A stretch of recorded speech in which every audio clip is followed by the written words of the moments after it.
For the last 3 days, essentially, I have spent pretty much all my waking hours in Japan. I have been playing Assassin's Creed Shadows, thanks to Ubisoft for sending me an early review code, so I was able to put this review together early. And my thoughts on this one are interesting. But let me start back years and years ago. The first time I played an Assassin's Creed game was Assassin's Creed 1.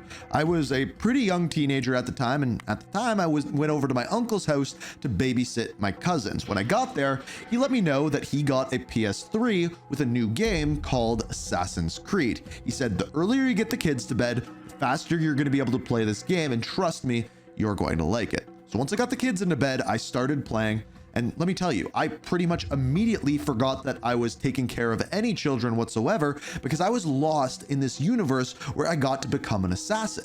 But also it was filled with mysteries, with the Animus being a huge part of it. We were an assassin in the olden days, but at the same time, our brain was being taken over by this Sturgo company that no one knew what was actually going on.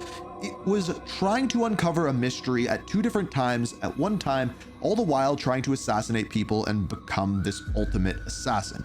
A really cool idea for an RPG. And not to mention just a really cool idea, something brand new to video games. At least it was for me.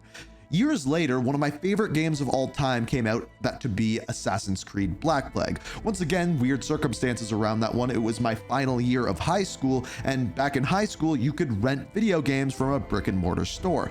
At that time, if you took a passing report card to the local video store, they would give you 1 free rental on your account. The game that I would rent was Assassin's Creed Black Flag. And for that first week of my summer vacation, I would dive deep into playing Black Flag and dive deep into becoming a pirate. Once again, something brand new, being an assassin, being out there in the Animus, but this time as a pirate. Well, fast forward many years until 2025. Now we are not becoming a pirate. We are not going back into the Middle East. We are in feudal Japan. This time playing as 2 characters. And let me just say this game confuses me more than any other, because unlike those games, I knew immediately why I liked them and why they were fun. And this game, after essentially 30 hours of playing it in 3 days, I shouldn't like this game, but for some reason I do. So let me explain that to you. Without further ado, this is my review of Assassin's Creed Shadows.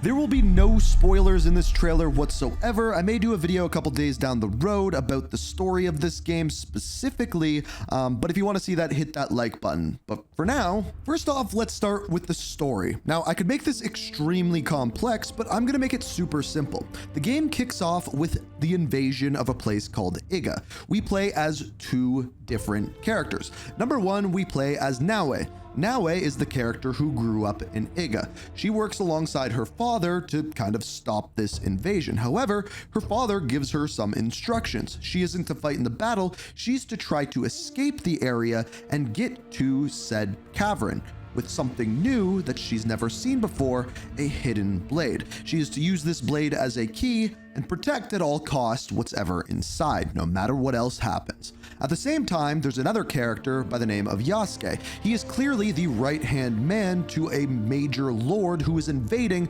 several different regions throughout Japan.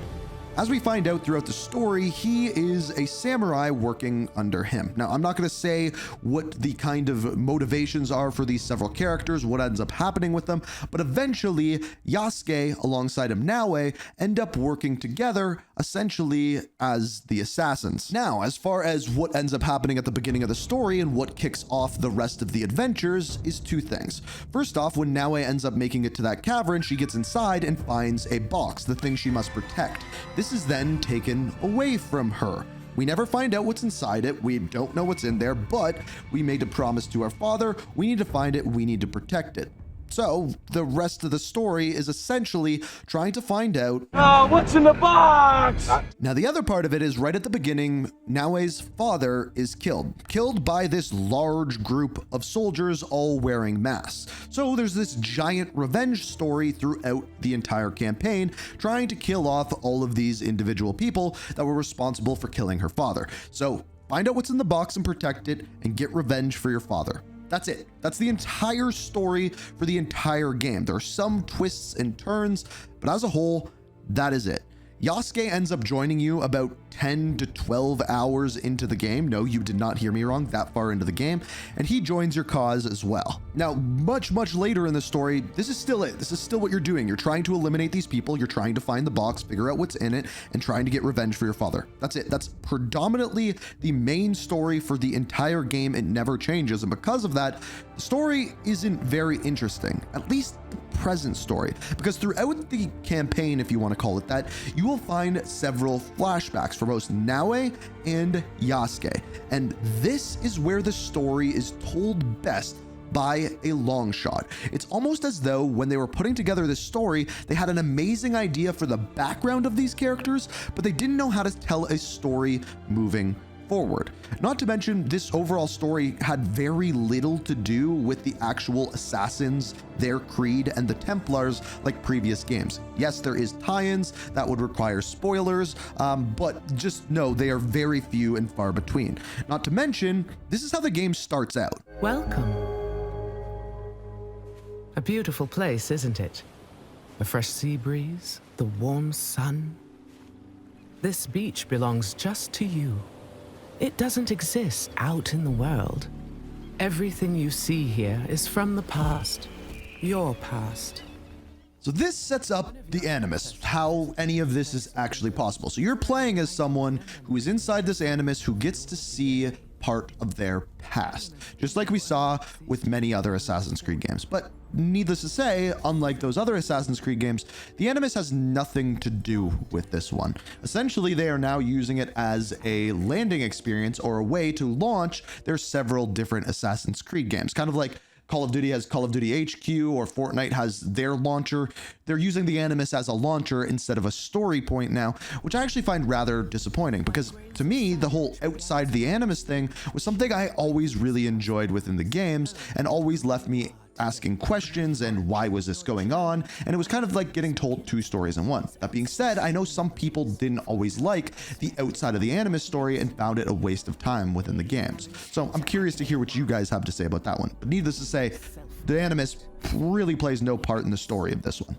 So there are certain parts of storylines that I run into characters that I really do enjoy, but the story from the past and the mysteries of the past are really what drive this one forward to me, which is kind of unfortunate. By the way, I'm about 30 hours into this game and I'm still asking the question, What's in the fucking box? Now, as far as characters go, I think the main two characters are pretty decent, where they describe their motivations pretty well. Personally, I like Yasuke's backstory just a little bit better. I think also his voice acting is done a little bit better. There's a lot of circumstances where it seems as though Naoe specifically is translated from Japanese, and just the way that the animations are and her face are, the voice acting just isn't very good and not even as cringy. It just doesn't quite fit. That's what I'm asking to do. I want to protect them. Now, this is going to sound bad, and I don't know how to say this without making some people mad, but another problem that I have is a lot of characters are very difficult to tell apart. And no, not for the reason that you're thinking, but when they don't have very common names and a lot of them are wearing the same clothes, have the same haircut, men have the same facial hair, it is nearly impossible to tell them apart unless there is some sort of character trait that sets them apart, like wearing a balaclava in front of their mouth or wearing a specific hat or anything in between, which makes a lot of the storylines very, very difficult to tell apart, and I think is a pretty big mistake on their front, but it does also allow certain other characters to really stand out. Like, for example, there's a character who you meet very early on by the name of Jinjuru, by far the best character in the game. I don't care what anyone says. Do you really have to go?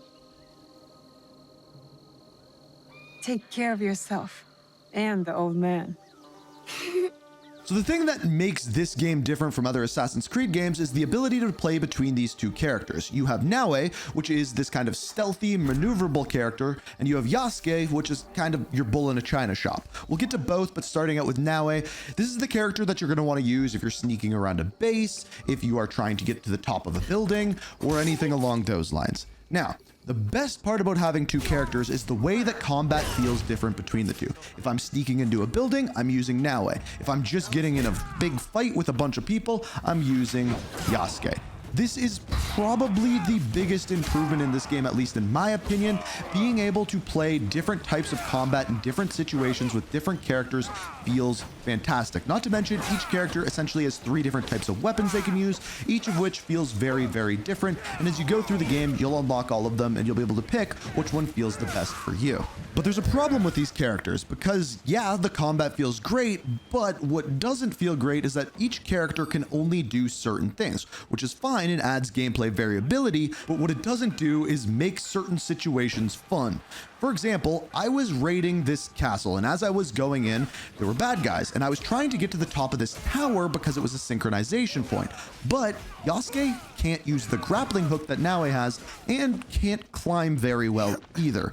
So because of this, I couldn't get to the top of the tower and get the synchronization point, but because I was in an enemy base, I also couldn't switch to Naue off of Yasuke because you're not allowed to switch characters if you're in an enemy combat zone.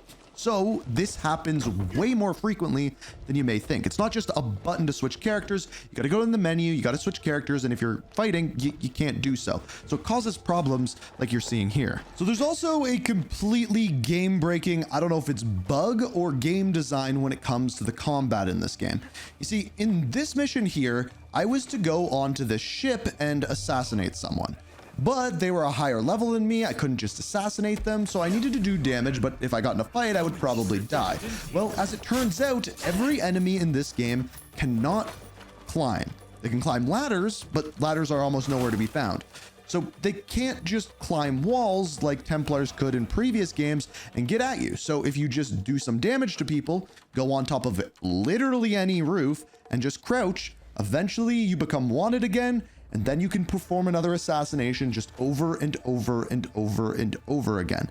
It is honestly quite silly, and I don't know if it's a bug and will be patched once the game comes out, but as of right now, quite literally, enemies cannot climb whatsoever. Another new mechanic in this game is base building. Now, this one I haven't gone too far in depth with, even though I'm pretty deep into the game, but essentially you build various buildings within your hideout, you recruit other people, and it'll give you buffs throughout the game. So for example, in your hideout, you can get a forge, which allows you to upgrade the weapons that you use. Other things give you more scouts, which I will get to in a second. Other things give you small little buffs for fighting, for other things, and then when you recruit other characters, they will give you fighting buffs. So I have a character where when I get into a fight, they will throw a smoke bomb at the first person that sees me, and that gives me time to either get away or even assassinate them. Now there is in-game time, there's a day and night cycle, but also there are seasons. So once every so often in game time, it'll switch seasons. What this does is allows some different in-game events to happen,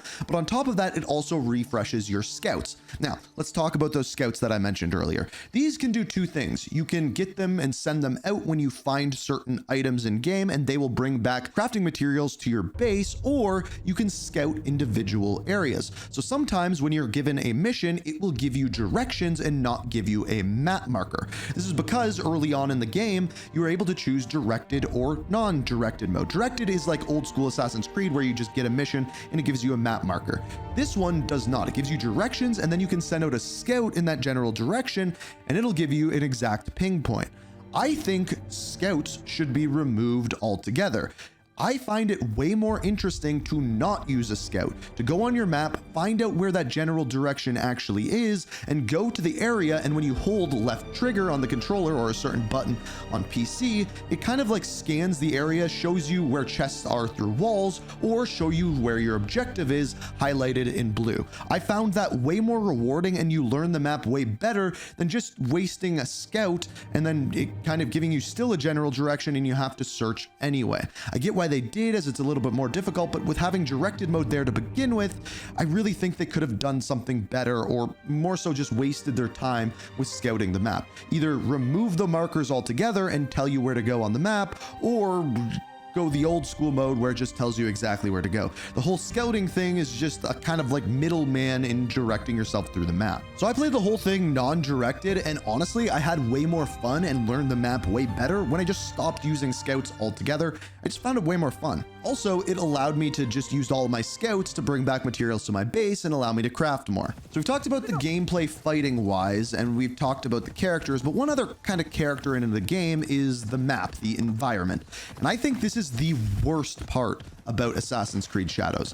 The map is boring. The entire map is essentially the same. Either you have POIs, which are small Japanese towns, or you're going through an insanely dense forest with literally nothing to be found in it. Yeah, you'll have certain given locations that will have certain side missions, which sometimes are little mini games, or you have to go up to an altar and pray and it gives you some XP, most of which are pretty boring, but half the time you are just going through this super dense forest, whether you're on your horse or not, sometimes getting stuck, and honestly, it's the worst part of the game. One of my favorite Ubisoft games of all time was Immortal Phoenix Rising.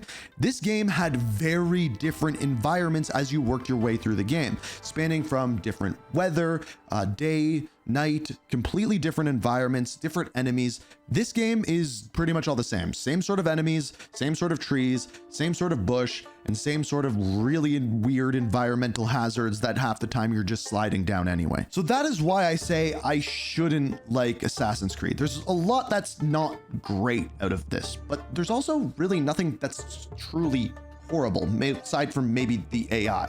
Yeah, the missions are boring, but something about them is still fun.